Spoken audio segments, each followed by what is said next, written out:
Music producers is Curtis King at CurtisKingBeats.com, and you're watching another episode of Critique My Beats. This is the show where you send in your beats for constructive criticism meant to build up your empire and not burn your building down. What does that mean? You ain't gonna hear stuff that's gonna have you scratching your head like, how do I become better at production if you keep saying everything is trash? You know, because constructive criticism, for those that don't know what that is, it's criticism that is supposed to help you construct something different.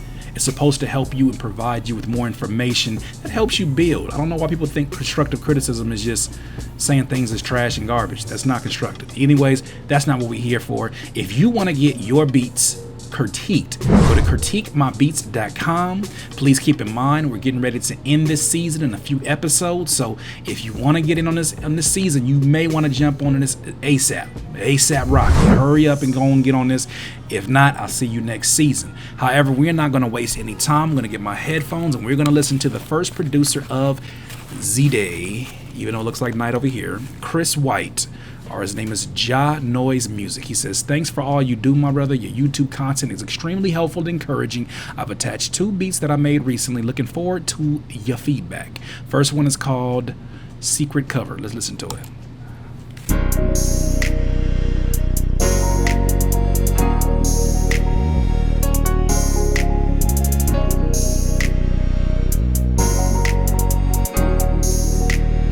Jadanoise Music.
Okay, Jadanoise Music, that first beat, Secret Cover, you left us with a record. That is certainly a record. I love to hear beats that are composed by folks that are really sitting down and putting musicianship first. This is definitely not a bunch of loops put together.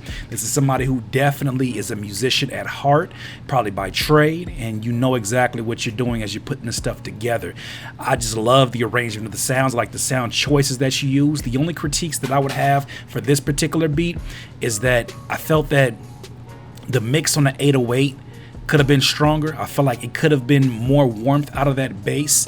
It's funny because I say this, I feel like every episode, but I feel like the bass is so important. Even for R&B, you know, sing-songy type beats like this, it's very important to still get that low-end reception on a beat like this. I think that's important. Also, too, the snap. There's a few different elements in here I think that may age this when it comes to R&B. Now I can hear certain, you know, modern R&B singers, but it's crazy because it feels like you don't hear R&B singers who sing over happy R&B anymore. They're like very like emotional, very almost trap and hip hop driven. And this right here, you know, I don't necessarily know who I would hear over this, even though I know there's a few singers who can kill it. Chris Brown could kill this, obviously, but you just don't hear this type of sound in modern day music. The snap kind of aged it a little bit because of the type of snap it was. I feel like it was kind of like from that lean with it, rock with it snap. I feel like something you could have did with that is add you know, like a percussive instrument, something that's different, something that's even a little bit more worldly, something that will just kind of oddball you and you could just give it a whole lot more reverb on it. I think that'd be interesting. I don't think there's anything wrong with what you're doing. It's just very important that you understand when certain sounds may come off a certain way. Either way, I like that one, man. Let's go to the next one, which is Cold.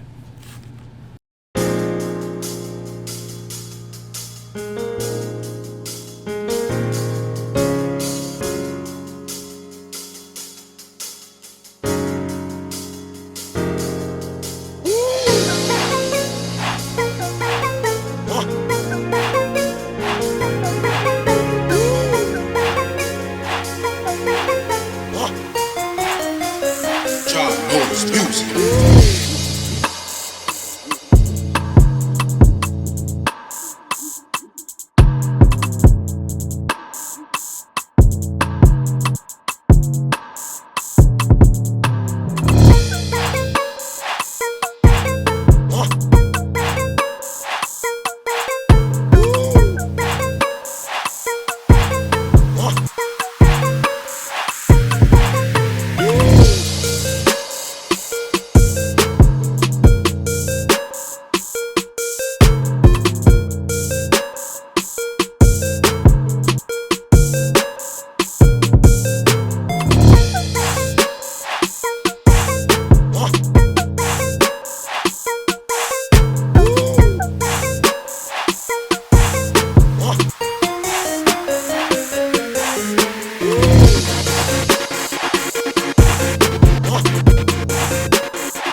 Okay, Jadanoise music again with the musicianship. I do enjoy the way you arrange these beats. I enjoy even your subtle sound design choices.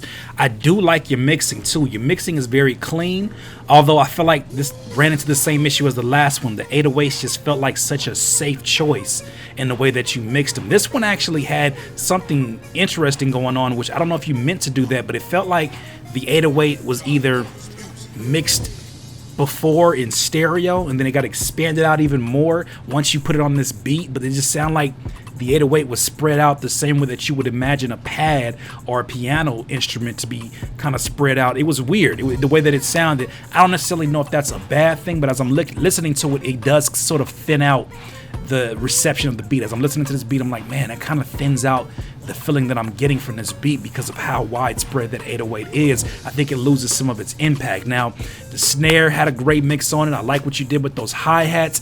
I would say something that this one had in common, that the other one had in common, it seems like you kind of go to these arpeggio synthesizers as sort of the way that you make your choruses bigger. I don't think there's anything wrong with that. I think that the only thing I would look to add to it is add some reverb, add some filter on it, because it comes in very harsh. And if you're expecting that chorus to be bigger, you're expecting a singer to come on there and add something to it, you got to leave some space for them, and you got to let that sort of arpeggio instrument just hug their voice. You don't want it to just take over the space their voice belongs in. You want it to hug the voice. So I think that doing a simple little dip on the parametric equalizer between the 2 and the 3, thinking about the mid and the bass frequency, a little dip in there, I think will be interesting. Taking away the sub frequency from that will be interesting, just to leave space, or even just turning it down. I think right now it's coming through strong because you don't actually hear a vocal on it. So as you're mixing that, just try to keep that in mind. But either way, thank you for sharing your music. Your website is Jadanoise, JAHNOIZ.com. Your Instagram is whitec7, and your SoundCloud is ja_noise. Thank you for sharing. Let's go to the next producer. Producer Vibes is a hip-hop duo with more than 8 years of experience in making hip-hop beats. We provide a variety of trap, old-school style beats, classical beats, hip-hop beats, dirty south style beats, and more. We are sending you our latest trap beat spill for Beat Critique. By the way, you are doing a great job for producers and rapper community. Kid, just keep it up. I will. Thank you so much. So the beat is called Beat Spill. The genre is trap. The BPM is 155. Sort of a hot boy crew. YNW Melly and Jay the Youngin. And Little Skies. I know Little Skies. And I don't know a lot of these new names. You guys got to put me on. So, free hot boy crew, listen to this tight beat. It's called Big Spill.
Ugh, you made me get out my damn chair with that one. Producer vibes, y'all are a nice combination of producers coming together. That is dope. You know, certain times you get a beat, you can just tell great care went into the construction of the beat. Young producers who are listening to beats like this, don't feel like it's too out of reach for you to have your beats to sound so professionally composed. What you have to understand is that this is the result of 8 years of experience. This is the result of two people coming together and collaborating and creating something that just sounds like it's two people with a specific direction they want to go in. There's nothing in this beat that sounds indecisive. The only thing that I would even give as a critique, and it's such a minor one, is in the beginning it felt like that snare might have had too much reverb. I think that it takes away from the impact of it, but I feel like you either added another layer on top of that or you pulled it away by the time the real bounce of the beat came up, and I had to get up out my chair and do the little dance, and I had to hit him with that one real quick. It's dope. That was a really dope beat. What I love about it is that it keeps a consistent emotion going through, but it's still unexpected. You don't know exactly where it's going. So as it kind of flows along, it's keeping you on the edge of your seat. And I think that that is what a quality beat should do. I think it should give you a few different emotions to mess around with, that you say, you know what, this can either be like a song where you're just talking the most craziest stuff, or this could be a song where you tell a story about somebody who was being super flashy and then they got caught up or whatever. Like, this to me is such a dope beat. I love the bounce on it. I love the hi-hat rhythms on it. I do like that snare. The more I start thinking about it, the 808 mix was nice on this. Excellent work. I appreciate you sending this through. Always a pleasure to get some bangers coming on through. Look at y'all producers. Come on now. Y'all sending in some heat. So your website is producervibes.com. Your Facebook is Producer Vibes. And you guys can see all this other information. Thank you for submitting your beat. Let's go to the next producer. Boss Man, love your channel. It has offered a great deal of direction and info on my short journey. I decided a few months ago I wanted a new hobby. I knew I wanted a DAW and make some hip-hop trap tunes. I decided on Ableton and purchased it along with some plugins about 5 weeks ago and dove into it. The 2 tunes below are the last 2 I have completed. Send me in the right direction. I got you, Boss Man. So your name is Brit. Okay. So the first beat is called Suffer. The next one is Anger. Ooh, okay. Listen to Suffer first.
Okay, Brit, so the first beat is called Suffer.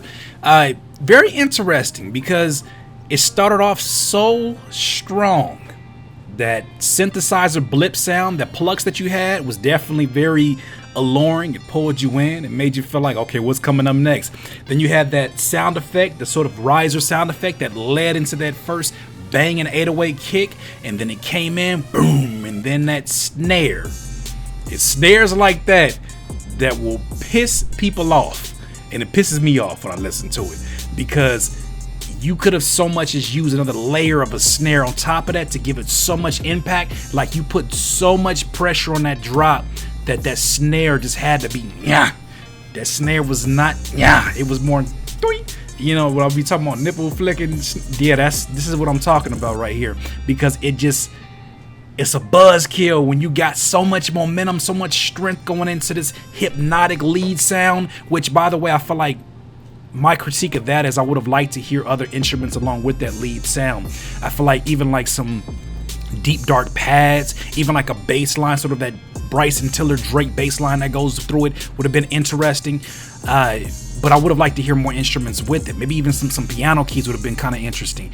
But when that 808 comes in and that interesting rhythm comes in, that rhythm would have still worked, but that snare has got to be more powerful. That is my main critique of that one. That 808 came through blast, and I probably would have tightened up the 808 around the high frequencies because it's clashing with that lead sound a little bit.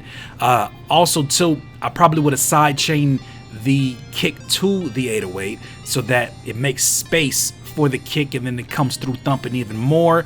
But other than that, yeah, man, that snare, I maybe want to just punch a wall when I hear a beat that comes in so hard and the snare is just kind of like, man, you almost had it. That's still a dope beat. I like the way that you composed that. Even your sound design was super dope. But let's listen to Anger and then give you some more critiquing.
Okay, Brit, so the second one was called Anger, and I gotta say from the jump, I do like the 808s that you put on that. I like the way that came thumping through. That definitely stood out from both of these beats, as the 808s thump through really nicely through the mix.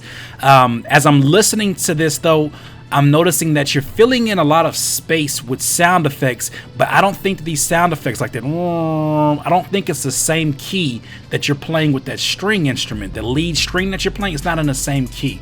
Especially you could tell this in the very beginning of the track where it's sort of kind of warping and starting to get faded in and faded out between each other. They're just clashing with one another, at least within the key range.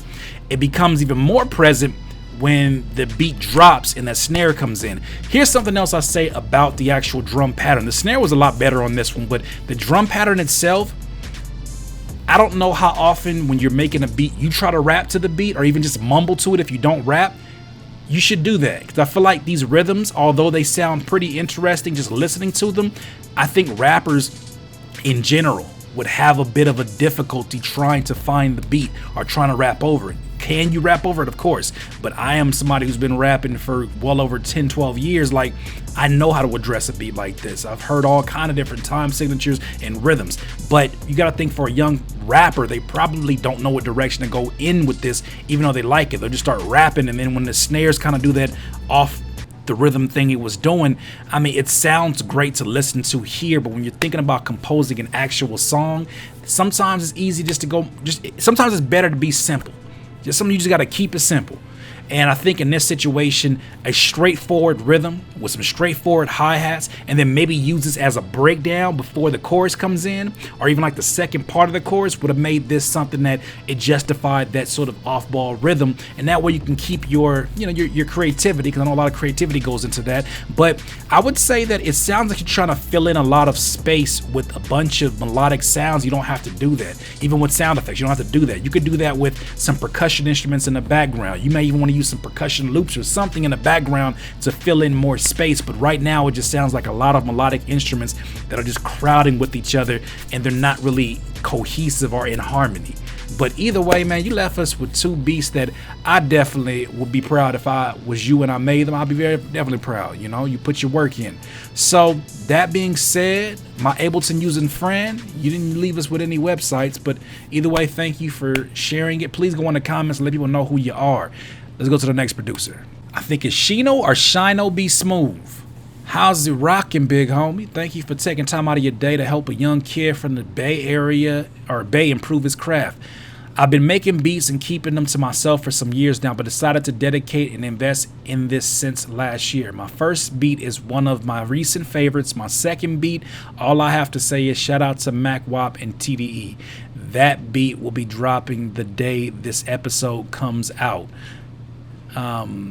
Before this gets hella long, I just wanted to tell the people to keep pursuing their dreams, stay motivated, and pass on your wisdom to the generation younger than you. Beautiful. I'm excited to get your most honest opinion, so don't hold back. Much love and stay smooth. So Shino, I'm pretty sure your tag will be in there. Let's listen to your first beat, which is called Bout That Action.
Okay, so the first beat was called Bout That Action, and it definitely was sort of your traditional trap beat. I like the hi-hat action, the rhythm that you had going on with that. I like the way that the snare seemed to develop differently throughout the beat. It seemed like it was, when you first had it coming in with just the hi-hat and the snare, I didn't really feel the full impact of it, but for some reason when the actual beat dropped, it made me perceive the snare in a different way. The 808 is definitely something that was very present. I would have liked to hear it boosted in the low ends a little bit more on this one. The melody itself was pretty dope. I liked that little flute instrument that you had. I probably would have liked to hear some other sounds along with it. I think here would have been great to see like a vocal effect or just something that would have tied in an incredibly different mood with what's going on, because right now it just sounds like really your standard trap beat. There's nothing that, if I was listening to trap beats for the last 2 hours, there's nothing about this one that would say, man, we got to go back to Bout That Action, unless I already just came up with a hook within the first 10 to 30 seconds. But still a dope beat, but it just seems like to be your standard trap beat. There's not really too many things in it that make me say, yo, we got to go back to that. So I think for the sake of making it special, making it unique, there's still some things you probably want to go ahead and map up and mess around with, but that's just the first beat. Let's listen to the second one that you said the homie MacWop from TDE knows something about. Yeah, we at Hershey Mall. Yeah, we over here. We at Hershey Mall. about to go to the theme park over there. See what it's talking about. I don't know if it's Six Flags. I don't know if it's Knott's Farm. I think it's Hershey Farm over there. Hershey Farm. So we over here. Shinobi.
Okay, so the second one was sort of like a ratchet, trappish, I don't even know what you want to call it, but it definitely had a nice rhythm to it. It definitely had sort of a very clubbish YG type of feeling to it when I first listened to it. It was the first person that came to mind.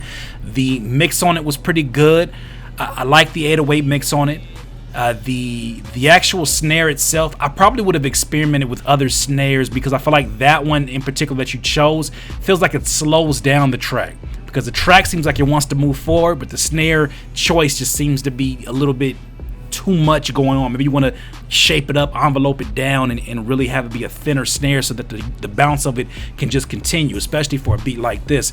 I think that as I'm listening to this, you know, you're going to see what I mean when I say that you gotta try to pick instruments that are outside the norm. I think that your sound design is something that's going to develop as well, but you gotta pick some other instruments that are outside the norm, because this sounds really, really safe right now. But the thing about it is, I wouldn't know your beats from anybody else who makes that style of beat.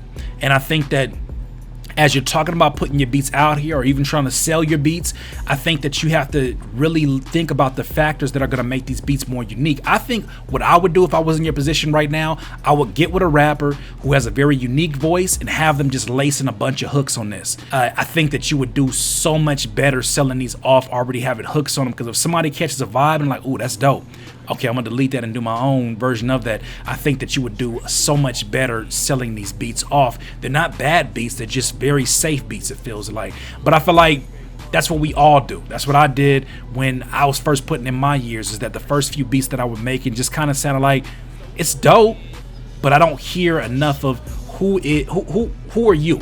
You know, be Smoove. Who are you? What is it about? I don't even know where you're from.